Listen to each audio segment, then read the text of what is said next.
छठा और आखिरी फाइनेंशियल रेशियो जो आपको कंसीडर करनी है अपने इन्वेस्टमेंट से पहले, वो है return on equity. Return on equity calculate करने के लिए कंपनी की टोटल इनकम को हम डिवाइड करते हैं टोटल शेयर होल्डर्स इक्विटी से, जो नेटवर्थ है कंपनी की।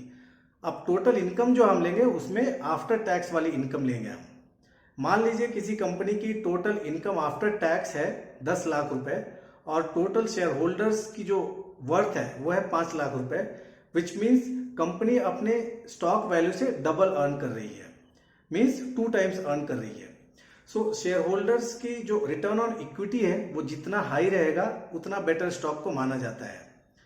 किसी किसी कंपनी का क्या होता है, नेगेटिव रिटर्न ऑन इक्विटी होती है। नेगेटिव रिटर्न ऑन इक्विटी का मतलब क्या है कि शेयर होल्डर्स कुछ वैल्यू गेन करने की बजाय वैल्यू को लूज कर रहे हैं, उनकी जो स्टॉक की इन्वेस्टमेंट है गिर रही है।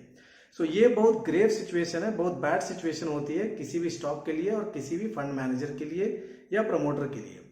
सो अब रिटर्न ऑन इक्विटी आप जब देख रहे हैं सो 1 या 2 साल की ना देखें, किसी भी स्टॉक में कम से कम 5 साल या 10 साल की रिटर्न ऑन इक्विटी देखें।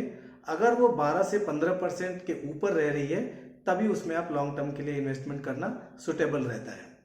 सो ये रहे 6 रेशियो जो मैंने आपको बताया, आपको कंसीडर करनी है। सो मैं एक बार फिर से बता दूं, पहला रेशियो मैंने बताया वर्किंग कैपिटल, दूसरा बताया क्विक रेशियो, तीसरा EPS earning per share, fourth था price is to earning ratio, six था debt is to equity ratio और लास्ट था रिटर्न ऑन इक्विटी।